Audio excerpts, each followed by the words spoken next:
A continuación, la doctora Rosa Emilia Salamanca, de Colombia, nos acompaña con su conferencia Mujeres que hablan de las violencias en el proceso de paz y el impacto del fortalecimiento de las redes comunitarias para prevenir y detectar las violencias intrafamiliar, violencia y explotación sexual.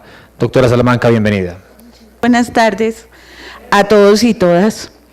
Quiero agradecer especialmente a la Secretaría de Integración Social y al Consejo Distrital para la atención integral a las víctimas de las violencias intrafamiliares y violencia y explotación sexual del distrito. Y lo agradezco, de pronto no lo dije bien, porque es que es un nombre largo, pero me parece que este consejo es de muchísima importancia. Creo que la responsabilidad y la discusión que se puede dar en este consejo es vital en el distrito para el futuro de muchas mujeres. Bueno, como está enunciada, mi presentación es también muy largo, es decir, no voy a hablar de todo eso, voy a intentar comentar algunas de las situaciones inicialmente de las mujeres, de lo que viven las mujeres en situaciones de violencia, pero quiero hacer énfasis en que las mujeres, además de la victimización que tienen en el conflicto armado, las mujeres venimos hablando fundamentalmente de ser actoras políticas en lo que significa ahora este momento que estamos viviendo, el proceso de paz. Sé que en este momento tenemos una situación difícil en el proceso de paz, pero estamos seguras de que se va a continuar, y por eso también quería compartir con ustedes lo que ha significado en términos de reflexión, en términos de trabajo, en términos de incidencia y en perspectiva, el trabajo que las mujeres venimos haciendo alrededor de los temas de paz. También quiero plantear, así como la caracterización de algunas formas de victimización de las mujeres al interior del conflicto armado, quiero hablar de la forma en que las mujeres, desde la resiliencia, una resiliencia muy particular, se enfrentan a estas maneras y logran superarlas cambiando su rol determinante de víctimas a protagónicas de situaciones completamente diferentes. Y finalmente quiero comentar lo que en este momento estamos proponiendo desde distintas redes, de distintas espacios, plataformas, y el trabajo que esperamos ustedes puedan no solamente valorar, sino hacer parte del mismo. Queremos que todas las mujeres de este país, soñamos con que todas las mujeres de este país, independiente de su trabajo, de que sean funcionarias o que no sean funcionarias, a todos los hombres también, invitar a todas las personas a que puedan ser partes de lo que nosotras llamamos la construcción de un nuevo país en un momento histórico de gran importancia. Para hablar de las mujeres en situaciones de conflicto, tenemos que partir del hecho que las mujeres, antes de tener una situación de conflicto armado, ya vienen de una situación de conflicto. Entonces, el efecto que tiene el conflicto armado es un efecto que se ha denominado, y lo dice el auto 092, pero además se ha planteado con mucha fuerza, es un efecto desproporcionado hacia las mujeres, es decir, es un efecto doble, es el efecto de la discriminación acumulada que ya está de hecho en los cánones sociales, pero que luego se exacerba indudablemente en los en las formas como ese modelo es utilizado para, como arma de guerra en situaciones de conflicto armado. Esto hoy en día es reconocido en el mundo por las instancias internacionales de manera muy clara. Hay dos que quiero nombrar con fuerza. Una es la Resolución 1325 del Consejo de Seguridad de Naciones Unidas, que reconoce que la violencia hacia las mujeres en el marco de los conflictos y de las guerras es un problema de la humanidad, no solamente un problema de las mujeres, sino un problema de la humanidad y es un problema de la paz mundial. Por eso no es un tema de menor calado. Es decir, cambiar el sentido de la violencia hacia las mujeres desde un hecho que parecía ajeno o colateral, como se le denominó, al conflicto mismo, y ponerlo en el centro del conflicto, cambia totalmente la concepción que sobre la violencia se tiene frente a las mujeres. Es decir, una cosa es cuando se decía en la guerra la violencia contra las mujeres es colateral, son efectos no deseados de la guerra, pero están ahí.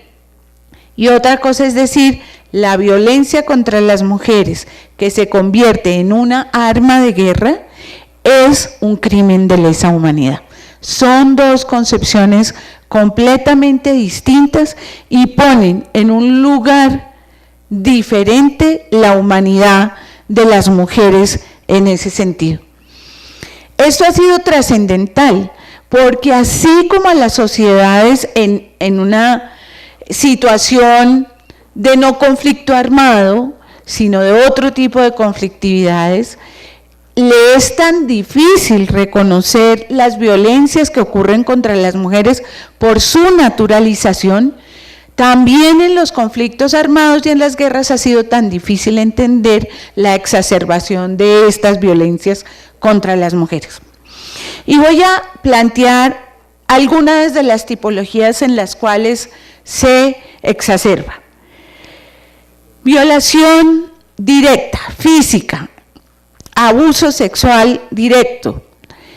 Cuando a una mujer en el conflicto, en la guerra, en una situación armada, es víctima del agresor, no es necesariamente porque ella sea su enemiga, es porque ella es el medio, el instrumento, el elemento que usa para que su agresor sea atacado.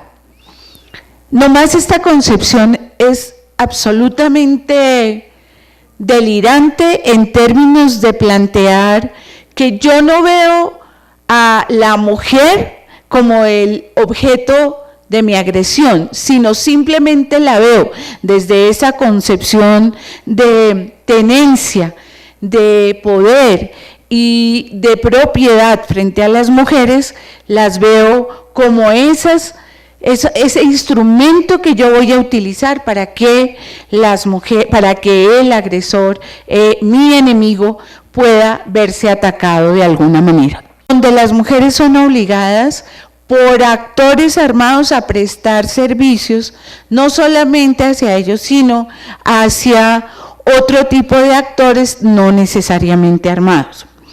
Servicios domésticos forzados, regulación de la vida social. No sé si ustedes se acuerdan de algunos de los hechos que se relatan en los testimonios que hay frente a los actores paramilitares que planteaban regulaciones frente a las niñas o mujeres en ciertos municipios. Si las niñas o las mujeres estaban haciendo algo que consideraban que no era adecuado, eran rapadas o se les vestía de alguna forma particular o tenían que cargar letreros y caminar en las plazas para denunciar o para que se les perdonaran los hechos y volver a esa moral, a ese acatar las órdenes que consideraban eran vitales para el buen desarrollo del mandato de estos actores armados en su lugar. Otros son el empalamiento, las represalias, porque una tiene relaciones afectivas con otro bando, con otro actor armado de otro enemigo, y eso en su conjunto no, digamos, muestra una utilización de las mujeres de una manera exacerbada. Quiero traer a colación un caso reciente en Guatemala, no sé si hay alguien aquí de Guatemala, pero recientemente en Guatemala, en el proceso de justicia transicional, las mujeres después de muchos años lograron sacar a flote casos muy importantes de violencia. Este es el caso de unas mujeres indígenas de una región que la región fue víctima de agresión por parte de la fuerza oficial en Guatemala. Casi todos los hombres de esa región fueron muertos y las mujeres fueron llevadas a uno de los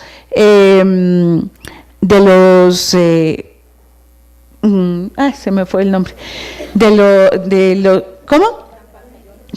No, pero el formal, un batallón, y llevaron a todas las mujeres indígenas allí.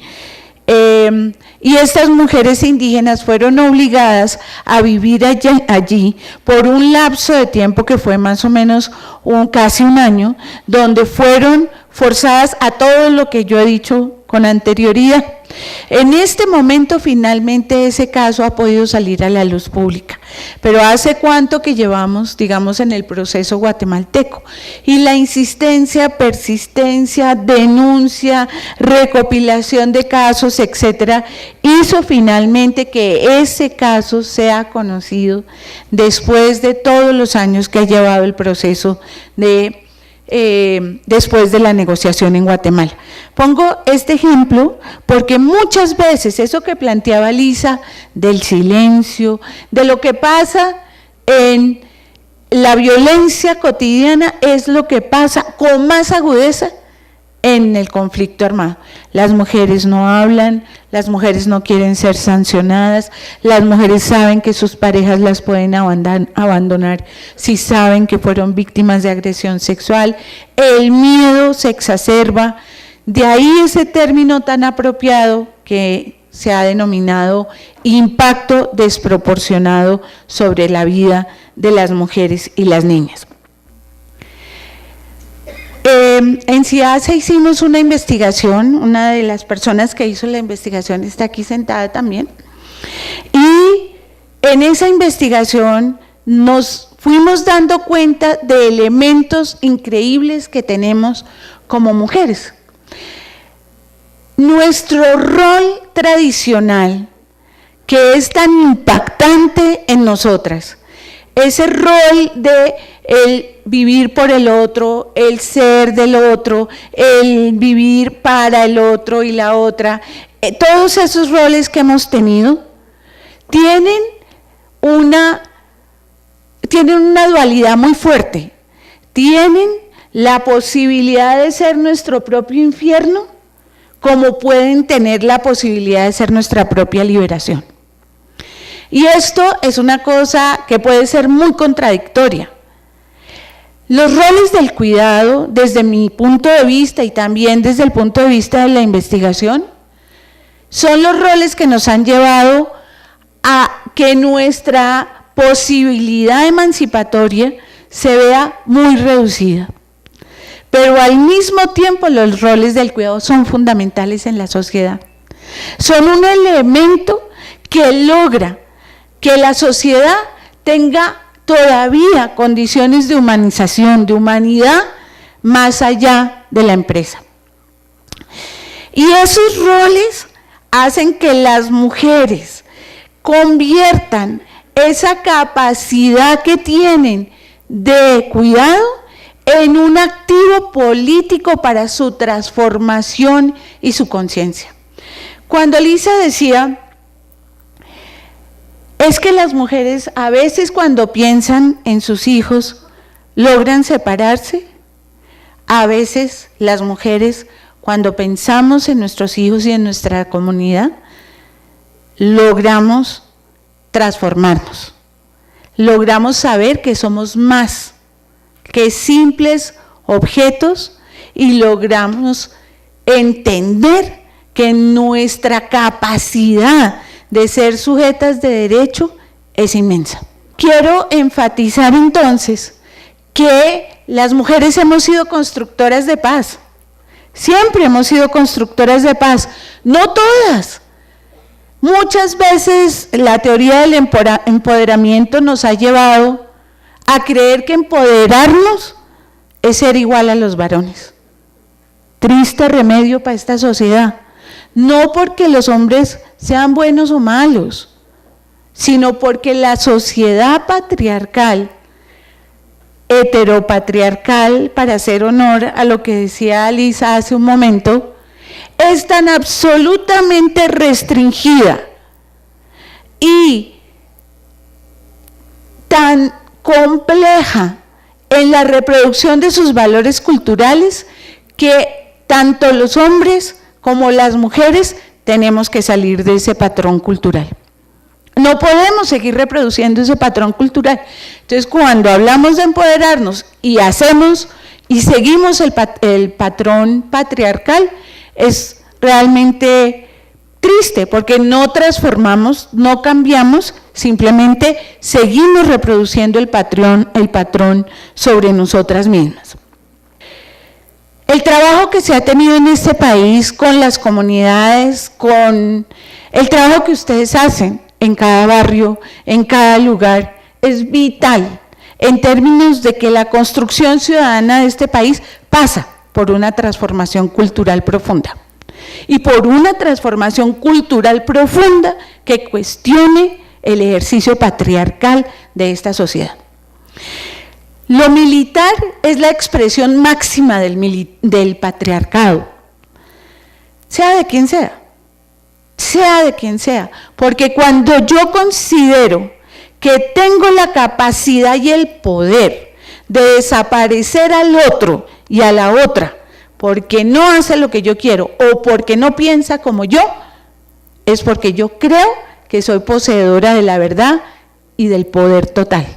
Y si eso me lo da un arma, todavía estoy un poquito más peor.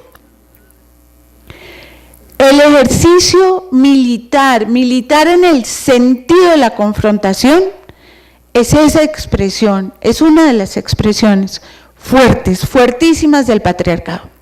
Cuando un hombre considera que tiene el derecho de golpear a una mujer, eso que decía en el video, cuando un hombre considera que es capaz de coger a una mujer y colgarla con un cinturón para que esa mujer sufra, está en guerra con ella, está en franca guerra, que es lo mismo que pasa cuando un actor armado considera que tiene el poder de violar o forzar a una mujer en el ámbito del conflicto armado interno.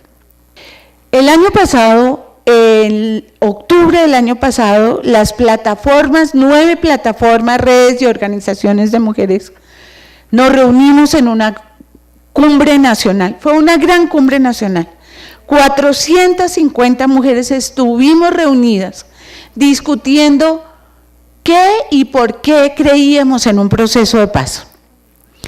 Esas 450 mujeres de todas partes del país, indígenas, afro, urbanas, campesinas, tuvieron la posibilidad de discutir cuáles serían como los cambios rotundos que quisiéramos que se vieran en los acuerdos. Si bien somos conscientes que los acuerdos son acuerdos entre el gobierno nacional y las FARC, también sabemos y hemos estado mirando con cuidado que esos acuerdos pueden plantear un momento y un escenario histórico para transformar esta sociedad. Y no seremos las mujeres las que nos quedemos sentadas esperando que los otros nos cambien la sociedad. Desde esa cumbre en adelante, haciendo uso de la resolución 1325 y de las resoluciones conexas que hablan de 3 temas principales: participación, protección y prevención, hemos logrado, por ejemplo, que en la mesa de negociaciones haya mujeres.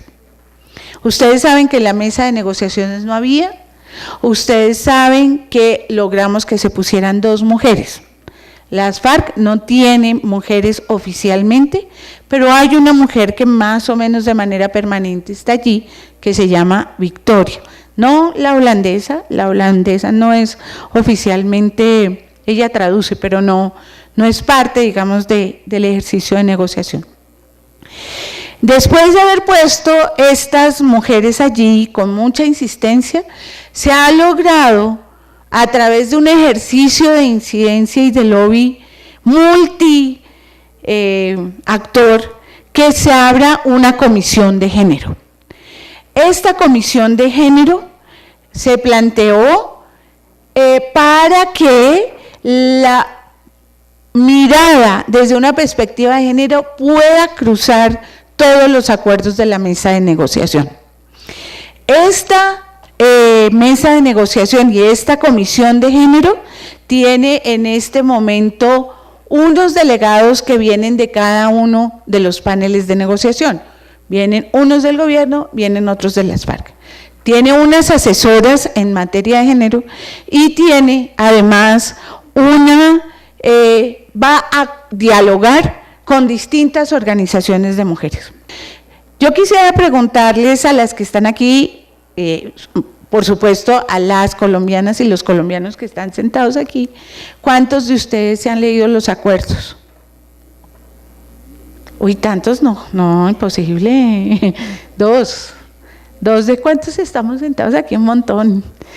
¿Cuál es la razón por la cual no han mirado los acuerdos? ¿No quieren saber de eso? ¿Hay gente que no quiere saber de los acuerdos que implican nuestra vida nacional? ¿No? Pues es muy interesante esas percepciones, porque los acuerdos van, y los acuerdos están ahí para que nosotros las leamos, son públicos. Así estemos en acuerdo o en desacuerdo, yo creo que la información es algo que nos merecemos. Y la información se hace a través de la lectura. Puede que yo esté en desacuerdo con 1000 cosas, pero yo tengo que fundamentar mi argumento para estar en desacuerdo. Los 3 acuerdos que hay en este momento, o los 3 textos, porque todo está acordado nada está acordado hasta que todo esté acordado, tienen que ver con la reforma agraria, tienen que ver con participación política y tienen que ver con, ¿cuál es el tercero? Cultivos ilícitos y drogas. En este momento, sabemos que en este momento están suspendidos los diálogos por todo lo que pasó en el Chocó, pero se estaba discutiendo el tema de víctimas, Y luego se va a discutir el tema de DDR y el tema de implementación. En ese sentido, esta cumbre de mujeres que reúne estas 9 plataformas y que reúne además organizaciones a nivel nacional, ha venido haciendo un estudio muy minucioso de estos acuerdos. ¿Por qué creemos por qué hemos hecho ese estudio tan minucioso? Porque queremos saber qué dicen, qué es lo que están diciendo, para qué lo están diciendo, qué impacto va a tener en este país, ¿va a tener algún impacto o no va a tener ningún impacto? ¿Están allá mamando gallo o no están mamando gallo? ¿Qué es lo que está pasando? Y hemos hecho un trabajo para mirar con detenimiento. Yo les digo con franqueza, uno puede esperar 1000 cosas de ahí, eso depende de su postura y su mirada desde la política y desde donde se pare. Pero en estos acuerdos, que no dicen muchas cosas nuevas, pero que dicen cosas que son importantes para el país, se cumplieran, si llegasen a cumplir, este país sería otro. Este país sería completamente otro. No porque los acuerdos sean transformadorcísimos, mejor dicho, vamos a tener un nuevo país. No, es porque otra vez, si logramos que esto que está escrito allí, que puede ser en muchos casos el sentido común, pero que para este país ha sido la guerra, este país sería otro. Yo les recomendaría, desde cualquiera de sus puntos de vista, que se los lean. Porque yo creo que si eso, la tercera parte de lo que dicen esos acuerdos se cumpliera, tendríamos una oportunidad histórica única para seguir adelante en este país de otra manera.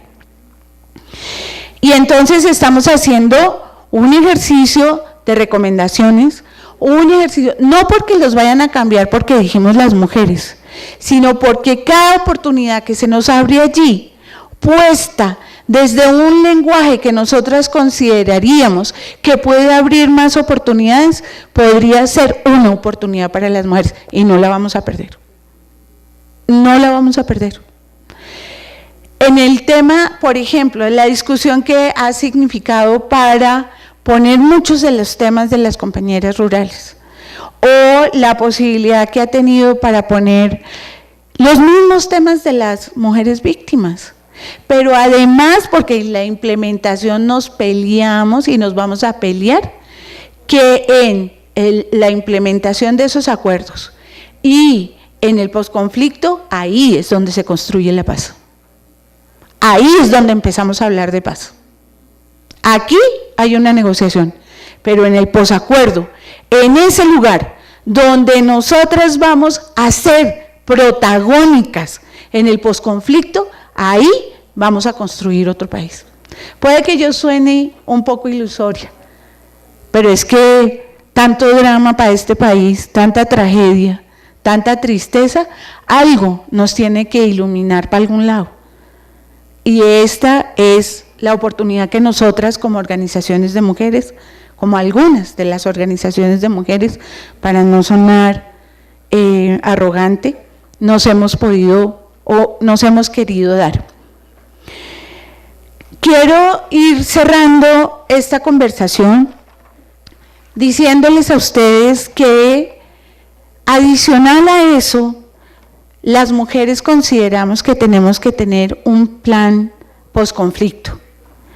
Ese plan posconflicto implica, por ejemplo, una discusión muy seria sobre temas como es la seguridad.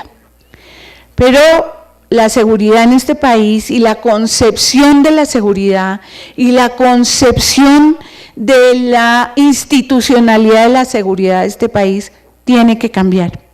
Yo sé que aquí, por ejemplo, y nosotros tenemos un colectivo que se llama Mujer, Paz y Seguridad, y en ese colectivo nos hemos dado un trabajo muy interesante de hablar con la fuerza pública y de debatir con la fuerza pública sobre distintos aspectos, con la fuerza pública integrada por mujeres.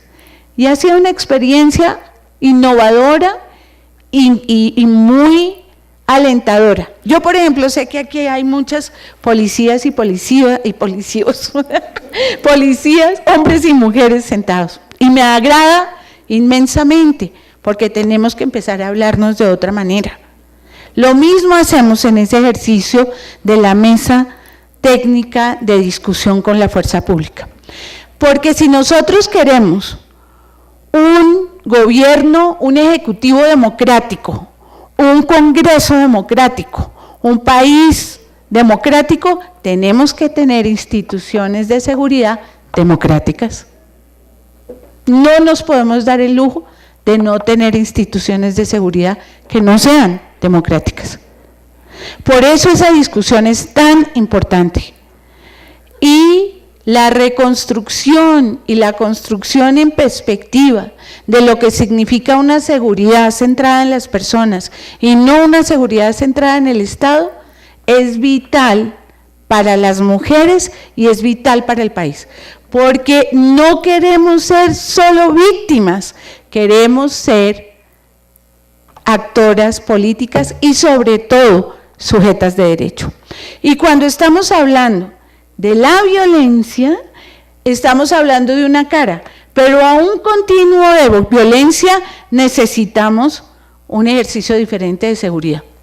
No porque queramos que el continuo de violencia continúe, sino que consideramos que la seguridad tiene que ser uno de los elementos transformadores de la cultura de la violencia.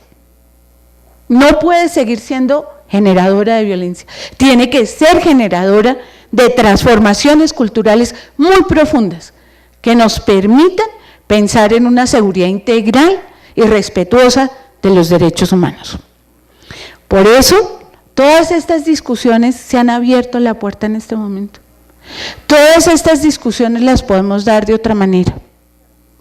Yo las invito y los invito a que logremos pensarnos temas estratégicos donde seguramente puede haber limitaciones, puede haber contradicciones, puede haber distintos puntos de vista, pero yo estoy segura de lo que queremos como mujeres en este país, y es un país donde tengamos la posibilidad de vivir, como decíamos en un texto hace poquito, donde las mujeres no somos el problema, donde las mujeres somos la solución y podemos y queremos que nuestras voces se escuchen en la construcción de paz.